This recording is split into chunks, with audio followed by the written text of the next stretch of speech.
And because you can build your team throughout the year now, but obviously, signing day in regards to high school, it's an important part.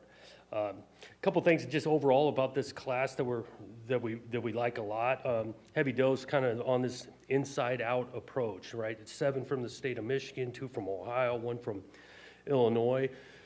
The others outside of that region, across the country, from California all the way over to Maryland. I think the reoccurring theme, you look at these guys are coming from quality programs, a lot of winners in this class, thinking about state championships, played in the state championship game, playing this weekend in the state championship. I think there's value with that, guys that have spent their experience in high school at a program that values doing things right and winning at a high level. A couple of these guys we like is that there were senior evals. They went out and had big time senior years, and we continued to work and track that, and we were able to land a couple guys like that. 11 of them will be here early in January, so more than half. So anxious to get started with them in less than a month.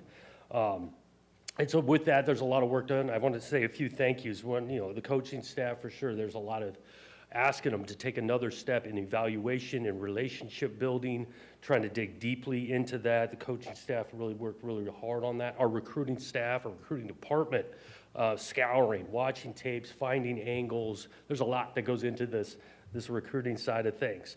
I want to thank Spartan Nation NIL. We all know the landscape as it's going. That was a vital part, not just of this recruiting class, but then you think about retaining your roster, and then the transfer portals opening up in next week. Spartan Nation NIL was a huge part of as we continue to build this program. And so wasn't going to go individually about each guy. Hopefully, get asked to be able to talk about them. But again, it's a balance. You look at offense to defense, some needs, and some areas where we feel awesome about them growing. Whether we're talking the secondary, wanted multiple guys there. Quarterback, the running back room, feel really good about both those guys. Line of scrimmage players. So it was a well-rounded class. With that, fire away. Jonathan, can you take us through the process with Jace in terms of getting him to change his mind and what those conversations were when they took place, and what was sort of the sales pitch? Yeah, I think it was, you just keep competing. All of us felt really confident that our place was a great fit for him. And not just because he is a couple of miles away from the campus, the relationships we built, learning him, his personality type, his attributes, his family, that we got a chance to do that over a long period of time. And so you just keep competing, and then all the way till the end, and really reassuring, re-echoing some messages that where we're headed with this program, how he fits, how he's got an opportunity to be a legacy at this place. And then at the end of the day, I think they made a great choice. Jonathan, you always talk about the landscape changing. I'm always intrigued when NIL plays a role. How much of this going forward is going to be your focus on development that you talk about a lot, but having to be open to the influence that NIL has? Well, I think we're open to the influence that it has, because it does have a part. Again, identification on the qualities of the people we're trying to bring in the building. Think of a pie chart. NIL is a piece of that pie, without question. But there are also other factors that we want guys to have importance of school, of being a teammate. Obviously, their talent level and the fit of location in the locker room and things. And NIL is a part of those conversations, and it's not going away. Hey, Jonathan, with the elimination of the national letter of intent, I was wondering just how procedurally that impacts and makes things different, since they still signed a financial aid agreement, but I guess retaining them once they enroll, they're really locked in. But just kind of how much different does that make the process? Yeah, there's some legalities that make it a little bit different. The process of like what took place today, documents came in, that was all kind of the same. This day and age, that they get a month. We're still counting on and pretty confident. All 11 guys that we expect to be here in January to be here, but it's a little bit different than a true letter of intent that it's been in the past. In terms of Jace Clarizio, I don't know much how you've seen him live. He's very fast, doesn't have great size. Do you see him as an immediate impact guy, or Is he a special teams guy that has to grow into that position, or how can you project him here if you Yeah, watching him, getting to know him, yeah, immediately opportunity to impact us on the offense. I do think he's got a skill set to be on special teams, but arriving in January, get him into spring practice, first couple of months acclimated, learning the scheme, getting in the weight room, all of that, and then we'll start spring ball in March. And he'll get an opportunity to kind of showcase where he's at. But yeah, we see him, really, the approach with every freshman that'll come in here, we're going to give them opportunity to play if they are ready to play and go, and Jace will be one of those guys. Jonathan, right here. A good chunk of your class committed over the summer, and you guys were able to hold on to them, a good 6-7 months or more in some cases. What was sort of the original pitch to some of those guys early on in the summer before you guys had played a game to buy into the vision? And did that have to evolve at all later in the season when you're trying to add more guys and retain those guys originally once the season starts playing out?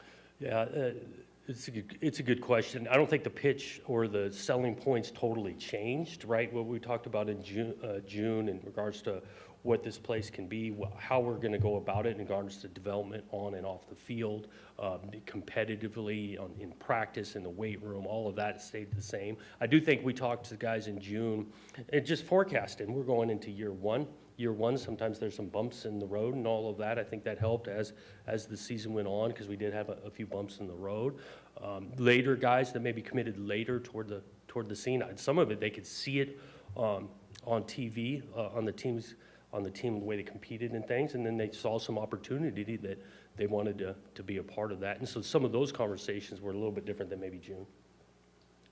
Jonathan, is there someone you look at in this class and say, wow, he could help us now, he's that mature, that ready? And if someone does not come in January, how big of a disadvantage does that put them at? Right. I don't think it's as big as maybe it looks, call it on paper, in regards to coming in the summer versus in January. Depending on maybe the position, I think that'd be kind of tough at quarterback to be coming in the summer and doing it. But it's tough to point out a single one, but I think a couple of guys right off the Aiden West, I think, has an opportunity to impact the thing pretty early on in his career. Derek Simmons at the line of scrimmage where his bodies is at, coming at the mid-year opportunity, there. Again, all 11 guys will get these opportunities. I'm kind of anxious to see Leo throw the ball around. He's really playing really well. At the start of his senior year, ran into an injury that kind of got him sidelined there, but I'm anxious to kind of see him healthy and throw it. Jonathan, you mentioned Aiden West. I was wondering when you lose a cornerbacks coach, how you're able to retain some of those guys when you're talking about relationships, and then as far as Demetrius is concerned, just thoughts on him leaving and where you go from there. Yeah, appreciate the year of work Coach Meat gave us, came back. Did some good things. I think that decision for him came a lot down to like family and the location of work and getting closer to some aspects for his life. Aiden West being an example, he had a great relationship with Coach Meat, but we do try as a staff to have multiple relationships, not just the position coach. And I think it's important for recruits to choose places more than just their position coach, because how things can change. And I think Aiden took a holistic look at everything that we got going on and still feel really good about it. So you have 11 coming in January. How many are you signing today? What's the number? I think it's 18. 18 I think today. where we landed. Yeah. Really, these projection questions we asked, in the new landscape of college football, you don't have 3- and 4-year projects anymore, right? Most of these guys got to contribute right away or they're going to transfer, right? Yeah, but the landscape is, again, it goes down, not every guy is not into, development and working. And again, these guys are excited about coming to work and going. The landscape does, it's always a moving target, managing your roster. I mean, I don't know another way to say it, just even this month of how much movement, where it could go, back in the day, 2-3 years ago, you say, well, we're going to be losing these 3 receivers. We got to replace 3 receivers. And you just don't know because it's going to be a moving target. Some of that try to get an idea. I'll just tell you a little bit what we're doing this week because we're not on the road. It's dead in regards to recruiting. We're meeting with every guy on our roster to get a feel a little bit on where they're at with things, but also talk about how they can improve their game. And those conversations are taking place this week. Jonathan, I know obviously next year, there could be the revenue sharing that's starting with next year's, starting in July. You've got potential scholarship changes. Like, are you recruiting on the 85 scholarship assumption, or are you recruiting on a different number? And then with understanding that the world of NIL could change, some of it in-house, some of it outside and all that, how is that a basis on what you're able to offer now? Yeah, we are operating off an 85 scholarship number. We feel confident that the roster size is going to go to 105, but that number, 105, currently my understanding is it'll be in August, maybe even late August, to get to that number. We are definitely having conversations on the revenue share side, and that kick-started in July 1, and that being a part of, again, the piece of the pie as they're making decisions and things. And then I go back, Spartan Nation, NIL, huge, and they need to continue to be through the January to that July 1 timeline. And so all of that in regards to packages that we're discussing in recruiting and retaining our roster are going on. And on your left, so you've brought up the inside-out approach. Jace is right there in your backyard. Yeah. So like, just how big is it to just kind of establish your footprint and land a guy like that with someone that's in state, like right Yeah, there? it's big, right? You want momentum. I think that there's just value for guys that play in this state, high school football in this state, to be able to stay home, play in front of family and friends right here. I think there's some value for their college experience of them. A lot of these guys have, call it younger brother, younger sister. They've got games going on, so they can go to college, have a big-time experience, but also be active in the life of their younger siblings. Access to be able to run home on weekends to mom and dad and bring some buddies. All of that is and good. And again, back to Jace, yeah, high profile, highly recruited. For him to turn down a couple really good options, to know that his best fit is here, adds to our confidence in what we're building here. Coach, how crucial was Blue Adams' role these past couple days without Coach Meat? Yeah, he's been crucial throughout, but yeah, important, and it's unsettling when a position coach leaves. I'm thinking more about the current roster maybe than the recruiting side, but Blue is a connector. He connects with guys, not just in the secondary, but throughout the team, and he's been vitally important, and he was important on I'm really excited about the DBs with 4 of them coming in. He was huge in recruiting those guys.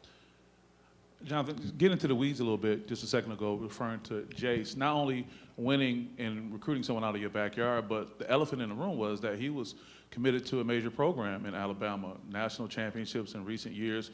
You've always been humble, but what does that say about where this program is going, that you can compete in that type of situation to get this kind of outcome specifically?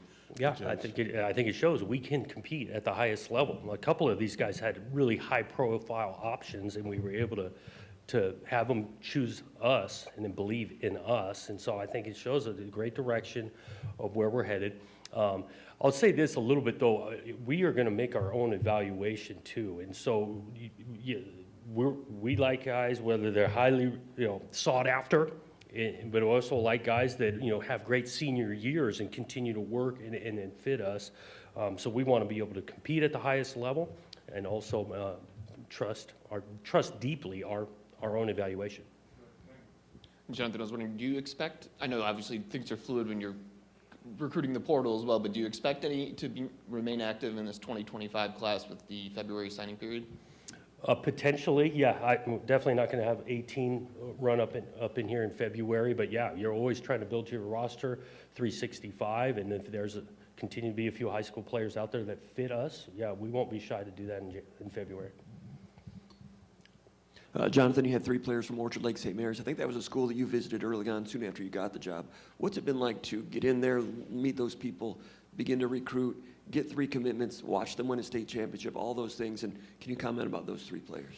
Yeah, it was awesome to follow their season and to finish it off like that with the championship. And again, from the get-go, you talked about it early. It might have been the first day on the road recruiting going through that school, and some really good players and good people. Jaden Savory, the tight end, really athletic. He was here in the summer, even on 7-on-7. You could see it flashing. Good family as well. won't dive deep into it, but two good ones that way. Enjoying that, and a younger sister's a really, really good basketball player. And then, DJ, he's been a huge help in recruiting this class, getting connected with the other players, physical, athletic, can run. Excited about him, and he's, again, great family setup. Jonathan, you mentioned the 2 players from Orchard Lake St. Mary's, but there's another name that is still out there that Yep. can be recruited. How many players are you guessing you could add to this group? And philosophically, would you rather have half preps, half portal, more preps, more portal?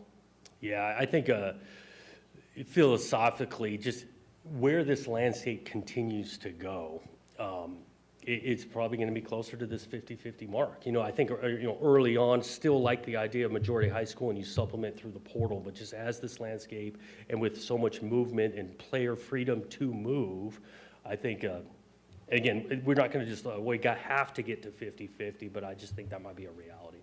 When you compare this to the firestorm of a year ago, Yeah. you had just been named, you're trying to put together a staff and find a house and recruit and catch up. How much easier was this when you don't have to call coaches and recruits and say, hi, I'm Jonathan Smith, and by the way, I'm the new coach here? Yeah. It was definitely less stressful because we just had more time, much more aware of the roster, much, let's face it, aware of the strengths of the place and what we've got building. I will say a year ago, I look back on the thing, we're pretty proud of the work we got done. And I think about some of these guys we got in the portal last year that turned into really contributors a big way. Jordan Turner, K-Ron, Lynch Adams, Nakai Martinez, Wayne Matthews, obviously Aiden Jack, Tanner Miller, Luke Newman, Steady Eddie, and a big-time player. Ed Woods played meaningful time for us. And so that goes back to a little bit of the confidence moving forward. We're headed into another month, and yeah, there's going to be some movement on everybody's roster across the country. But with our approach, I think we can do another nice job in the portal this next month. Jonathan, I was asking before about the roster size, and you said at 105. I'm wondering, that obviously would be the same scholarships as walk-ons. Do you plan to still use walk-ons with that and have 85 scholarships, or is that something you're still sorting out? Currently, yes, 85 scholarships, up to 20 walk-ons. That's where your head is. Currently. Mm-hmm. You brought up the sort of thanking Spartan Nation NIL repeatedly here. And you do hear coaches, asking, sometimes in your shoes, like imploring for more help and all this stuff. And it's a weird situation with outsiders sort of paying for a roster. I'm wondering, do you feel right now that you have the resources you need adequately as they stand to retain a roster and then to recruit the guys you need to get the team where you want it? You kind of mentioned, I think it was weird, you're talking about outsiders to help to, retain the roster and things. And I think that's why it'll be a big thing, July 1, when it begins this idea of revenue sharing and things like that. I think we want to be in a constant state of improvement across our program, coaches, players, and then outside, Spartan Nation NIL continue to improve. It makes a big difference, but confident, like I said, in our approach as we continue to improve to be able to compete at the highest level in recruiting over the next 6 months.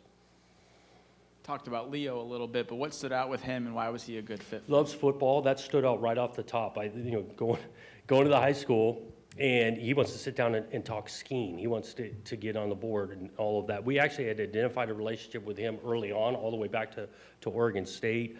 So that jumps out that he loves talking ball, wants to know about it, and I think that's important out of a quarterback.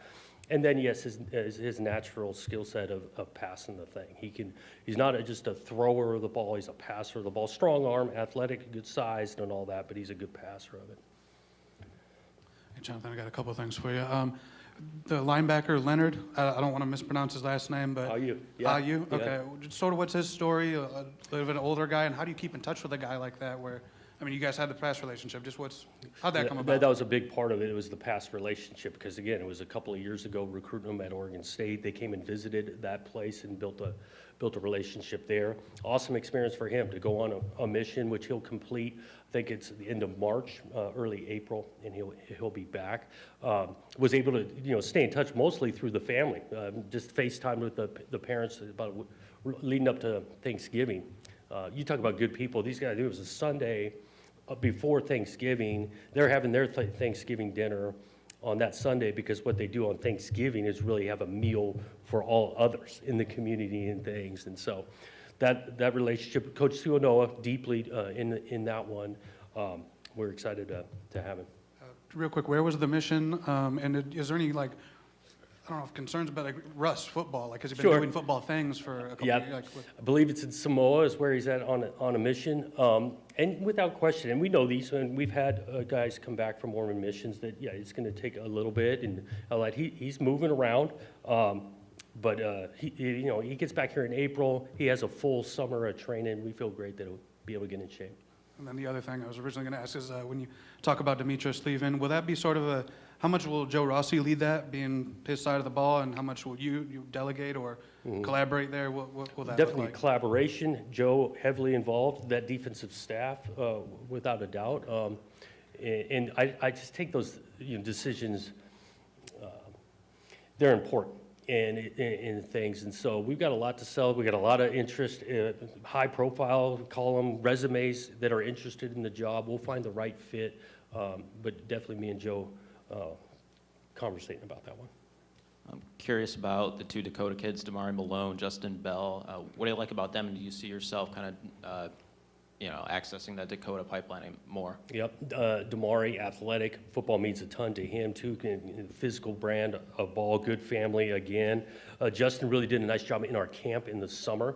He has good size and that, but we were able to kind of more or less work him out, and he did great with that. Again, I like the idea of a couple of guys in the state pipelines, sure, moving forward, but also for the family setup of them being able to spend their college career at this place.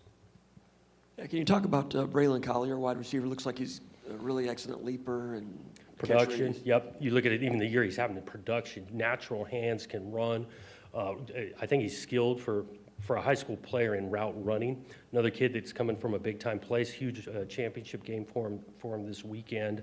Been committed for a while. Another quality family, getting to know them. They've been out here a bunch, 2 games during the fall, helping us recruit. And you touched into Ohio to get him. What are your initial 1 year into it? Your thoughts about as you've gone through Ohio a little bit? Quality football, quality coaching in Ohio and Michigan, both those states. I mean, the high school football there's a lot of players there. There's a lot of well-run programs in the state. So we want to continue to build those relationships with high school coaches. There's good football players, and we want probably next year, hopefully we're talking about more than just one. Jonathan, obviously you, like all these guys, the recruiting service is not quite so favorable to it. How important are the stars when you look at 3 stars, 4 stars? And how tough is it to try to win a conference championship in the current environment without a top 30 class? Yeah, I'm not here to say stars don't mean anything at all. Again, I go back to, we will trust our evaluations and whatnot, and there's some 4-star, 5-star column that, yeah, we would love to have, we think fit, and we would like to get a few more of those, but if they truly fit our place. The landscape of how it's continuing to go, roster retention, I don't know if it's as vital to win a championship, just in regards because you can add to your roster in different ways than maybe in years past on the portal. It's still important. I'm not here to say like 4 or 5 stars are a bunch of good players, but not all of them, and not all of them fit our place. And we've got a couple of them. We'll see what it looks like in a couple years. Jonathan, as you've had a few days to sort of, you've had a lot going, but to digest the season, I should say, and look back at where things are and what you need. I guess what are your thoughts reflecting on the first season a little bit, and sort of your vision for what you think you need and where to be more competitive quickly? Yep. Well, yeah, we got to get better. I am optimistic with some of the young talent that is currently on the roster. I think about, Aiden and watching his development as a first year as a starter, and really statistically on the back half of the season, he improved. Just you could blatantly see it on paper, let alone watching it on the tape. I think he's got some guys around him that are younger, and we got some good young talent around him on the perimeter and things. We got to take a step at the line of scrimmage. And again, we've got a couple players that have a chance to be back and get better. We got some young talent that needs to continue to work. And then we got to add to that position. You flip it on the other side, same thing. We got some young talent that got some meaningful reps, especially in the back end. And those guys taking a step will be important. So I got some confidence. Again, this is a big month to add. If we can have our hit rate like we did last year, and then the current guys, young talent, or maybe guys headed into their last year, we all got to take a step and improve. Include the coaches in that, right? First year, going through the experience, right, of the schematics and that. That's some of the part I love the most. It's the football side, schematically, how we're developing and going. We got to take a step as coaches too. Kind of going off that, what kind of message do you want to send with this class when you consider, where you want to be as a program?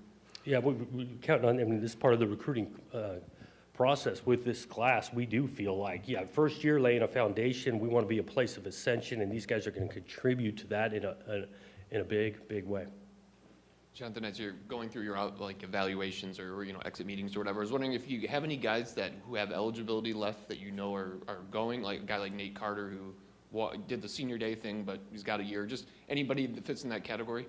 Yeah, I kind of leave this. Nate stands out as one. Is like his timeline on letting people know his decision and things. He got a lot to weigh there, and some of those meetings we haven't finished. The end of this week and next, but I don't have any announcement on a guy.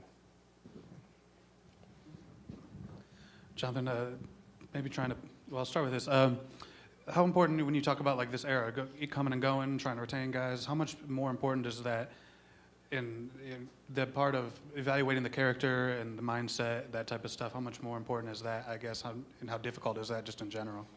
I think it's an important attribute to have in this landscape. I told our team yesterday at a team meeting of just because of all of this landscape of potential movement, or I could do this, or who's staying, who's going, how much is he getting paid, who's not paying, all of this. It's an atmosphere that can create some doubt, create some just uncertainty. It can create a little bit of flattering, right? Oh, it's such and such school, contact me, all of that. So I do think the middle makeup is important, and is probably more important than it ever has been. I guess sort of tying that into my second part here. After the game the other night, Aiden mentioned some stuff about we needing to weed some guys out and making sure everyone's sort of aligned in the locker room and everything. That was kind of the first time we'd heard some stuff like that, I guess. Had you detected that late in the season? Did you agree, I guess, with his comments, or had you heard him, I guess, first of all, just where things stand with that? Yeah, I think that was immediate after a tough loss and a tough end to a tough season.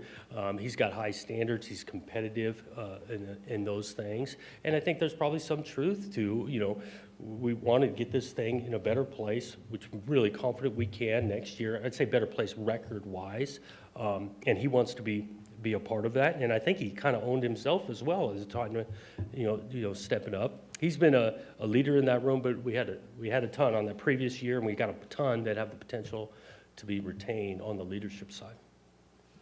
Jonathan, getting back to California with Drew Nichols. Yeah. Maybe a guy that you had been with back at Oregon State. Tell me about what you liked about him, what Jim Mahalchik liked about him. Looks like he's a guy with some mobility to fit into your zone schemes and so forth. Yeah, that was his first thing I would say, kind of mobility, athleticism, identified early. Does have some connections to the area with the family, and so we've had a long relationship. Another one that had, talk about a program out in Southern California, but winning and is about the championship level type program that,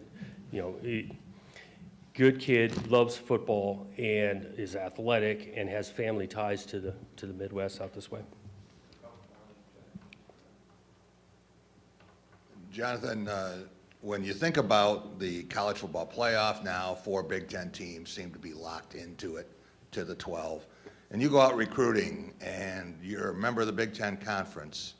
How much easier does that make it for you? And how daunting is it to know you're swimming in some shark-infested waters? Yeah, I think it's a huge benefit to be in the Big Ten Conference, to be able to compete at the highest level. We talk about this in conversations because, like, with the Big Ten, you look at these 18 teams and how competitive it is, the quality of player, the quality of coach, schematics, the fan bases, like, that's what you want to be a part of. We sell it in regards to wanting to compete at the highest level, and you got the opportunity to do it right here, Michigan State in the Big Ten. Jonathan, I know you may want to be careful with this, but when you look back to Saturday, I know it was miserable weather. And I know the game didn't have real high stakes generally, other than what for you it did. It was a bad optic to have so many empty seats. How much did that concern you as you move forward, and is that part of what you're trying to repair here? Well, yeah, we're working to get people in the seats. You want people, excited about what the product is and where we're headed and all of that. Understand it was Thanksgiving weekend. It was, cold and all of that. So I wasn't panicking. There was another piece of motivation. You look around and where the game ended, how many people are in the seats, which I'll appreciate everybody who stayed to the end. But I'm using that as a motivator of how fulfilling it's going to be when this place is packed again and we're playing for our 11th, 12th win. All right, it's a good question. Getting back to recruits, Cal Thrush, a guy that I think might have been listed as a defensive end earlier. He's put on as he's grown to be an older young man. Is that a guy that might be moving inside? What do you see for him? I think he has the growth potential to do it. When he arrives, we'll make that call exactly. But I think the growth potential that keeps his athleticism and his grit and physicality. Could be he might play multiple, play a little inside, play a little outside at the line of scrimmage, and get in the backfield. It really his mentality. You watch it on tape, how physical he is, how hard he plays. We love that, let alone the physical attributes that he has, size and strength. Thanks, guys.